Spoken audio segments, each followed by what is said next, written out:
Hello friends, welcome to my channel. This is Rahul Tiwari and this time I'm gonna to tell you about parts of speech जिसे हिंदी में शब्द भेद कहते हैं.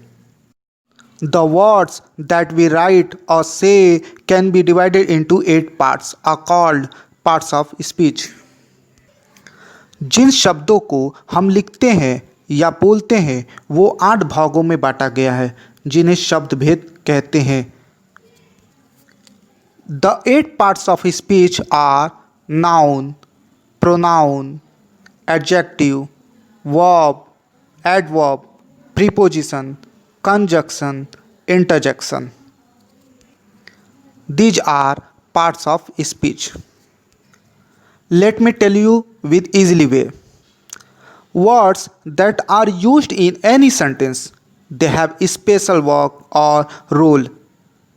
Those who fall under the parts of speech.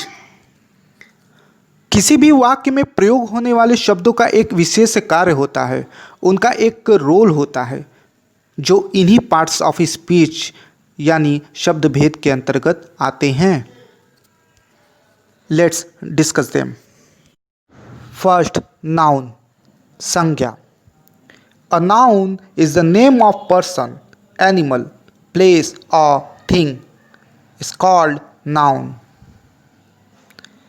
For example, Ram, tiger, New Delhi, table. किसी भी व्यक्ति, वस्तु, स्थान या जानवर के नाम को संज्ञा कहते हैं. For example, Ram is going to the market. So, Ram is noun and market is noun. Second is pronoun, sarvanam, a word which is used in place of a noun is called pronoun.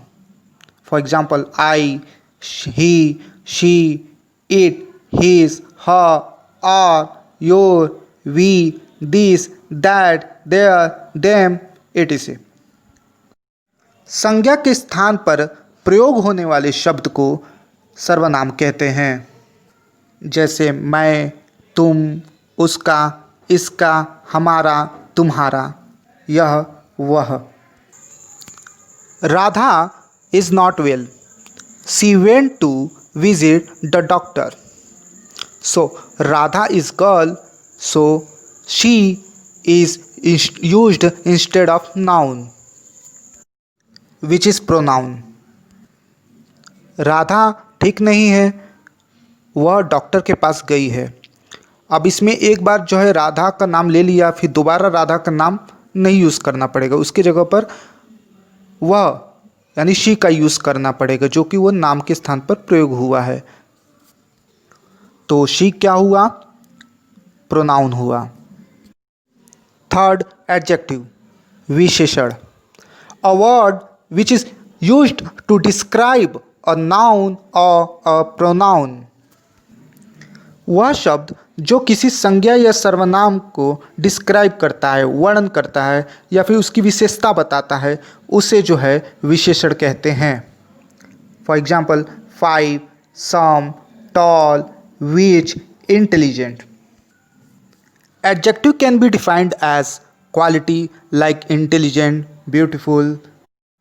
As quantity like some, much, enough. As number like several, 40, 3, 1. As demonstrative like this, that, this, those. As interrogative like whose, what, which. As possessive like his, my, our, your, his, her. विशेषण को गुणवाचक विशेषण के रूप में जैसे कि अच्छा, बुरा, सुंदर, ईमानदार. इसको जो है परिमाणवाचक विशेषण के रूप में जैसे कि कुछ, थोड़ा, 2 किलो, 2 मीटर, 100 ग्राम. इसको संख्यावाचक विशेषण के रूप में जैसे कि 2, 4, ज़्यादा, कम, कई. सार्वनामिक विशेषण के रूप में जैसे कि यह, वह, ये, वो. प्रश्नवाचक विशेषण के रूप में जैसे क्या, किसका, कौन सा। संबंधवाचक विशेषण के रूप में जैसे कि इसका, उसका, तुम्हारा, मेरा आदि के लिए विशेषण जो है प्रयोग होता है। मोहिनी वोर ए न्यू ड्रेस। मोहिनी नया कपड़ा पहनी है। तो इसमें जो है ड्रेस तो पहनी है लेकिन वो ड्रेस कैसा है, नया। तो न्यू जो हुआ वो विशेषण हुआ, एडजेक्टिव हुआ। नेक्स्ट इज वर्ब, क्रिया। अ word that shows an action or state of the subject is called verb. You can say what subject is doing. For example, sing, play, run, give, is, are. वह शब्द जो subject के कार्य का होना या स्थिति को दर्शाता है उसे क्रिया कहते हैं। For example, Mohan played cricket.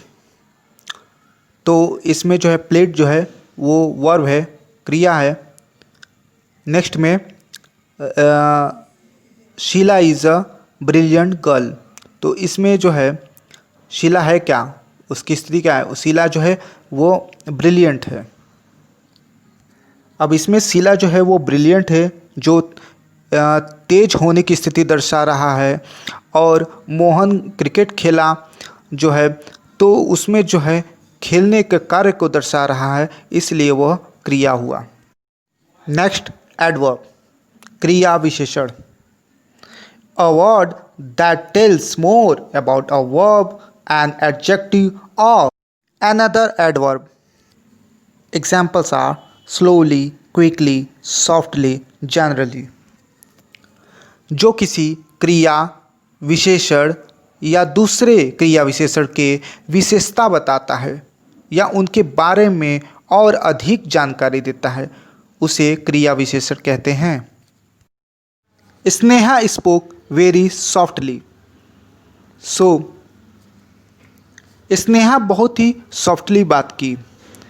अब इसमें क्रिया जो है स्पोक, इसकी विशेषता क्या है, वेरी, और जो है सॉफ्टली भी है। तो वेरी एडवर्ब है और सॉफ्टली भी एडवर्ब है। मैंने कहा ना कि जो क्रिया की विशेषण या दूसरे क्रिया विशेषण के विशेषता बताता है।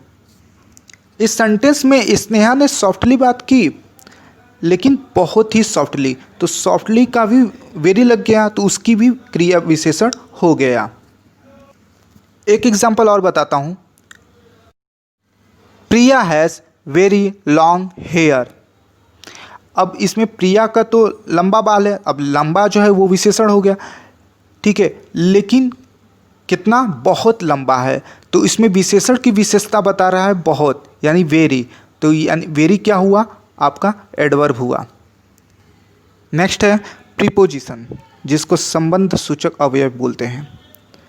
अ word which is used before noun or pronoun to describe its relation with some other words is called preposition. Preposition का मतलब, प्री का मतलब होता है पहले, पोजिशन का मतलब होता है कि उसकी स्थान। जो शब्द संज्ञा व सर्वनाम के पहले प्रयोग होता है जिससे वाक्य में बचे शब्दों में संबंध स्थापित होता है, उसे संबंध सूचक अवयव कहते हैं। इन, ऑन, इनटू, ऑफ, ये एग्जाम्पल है। The students are in the classroom, जिसमें इन प्रीपोजिशन है। The pencil is on the table, जिसमें ऑन प्रीपोजिशन है। अब आप इन दोनों वाक्यों में देख सकते हैं कि प्रीपोजिशन वर्ड जो है वो नाउन के पहले यूज़ हुआ है और अन्य शब्दों से संबंध स्थापित कर रहा है। नेक्स्ट वन इज कंजक्शन, समुच्चय बोधक। A word that joins together sentences, words or group of words. For example and, but, or, for. जो शब्द वाक्यों को, शब्दों को या फिर दूसरे शब्दों के समूह को जोड़ता है उसे समुच्चय बोधक कहते हैं। एग्जाम्पल के तौर पर समझिए, Mohan is honest but Rohan is dishonest. Mohan ईमानदार है लेकिन जो है रोहन वो ईमानदार नहीं है, बेईमान है। तो इसमें लेकिन आ गया। अब लेकिन जो शब्द है वो दो अलग अलग शब्दों के समूहों को जोड़ता है, तो इसलिए ये कंजक्शन कहलाएगा। एक एग्जाम्पल और समझ लीजिए, शी विल गो बाय बस और ट्रेन। वह बस से या ट्रेन से जाएगी। इस वाक्य में जो है और ये कंजक्शन है क्योंकि ये अन्य शब्दों के समूहों को जोड़ता है। अब लास्ट में आते हैं इंटरजेक्शन, जिसको विस्मयादिबोधक कहते हैं। A word that is used to express sudden feeling like surprise, pain, pleasure. Example, wow, alas, hurrah. अचानक उत्पन्न होने वाली भावना जैसे आश्चर्य, दर्द, दुख, खुशी आदि विस्मयादिबोधक कहते हैं। एग्जाम्पल के साथ समझ लीजिए, wow, what a beautiful car. ये इमोशन ऑफ सरप्राइज है। Ouch, it hurts. ये इमोशन ऑफ पेन है। Hurrah, we have won the game. ये इमोशन ऑफ जॉय है। Alas, he lost his purse. ये इमोशन ऑफ ग्रीफ है।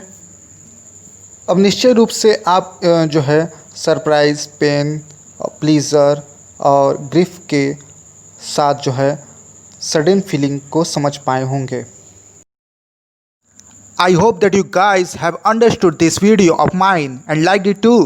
If this is really, then please subscribe my channel if you are new and press the bell icon to get the latest notification and don't forget to like, share, comment. उम्मीद करता हूँ कि आप लोगों को मेरा ये वीडियो अच्छा लगा होगा और समझ में भी आ गया होगा। अगर ऐसी बात है तो प्लीज़ मेरे चैनल को सब्सक्राइब करिए अगर आप नए हैं तो, और लेटेस्ट नोटिफिकेशन के लिए बेल आइकन को दबा दीजिए। भूलिएगा मत लाइक, शेयर, कमेंट करना। Thank you.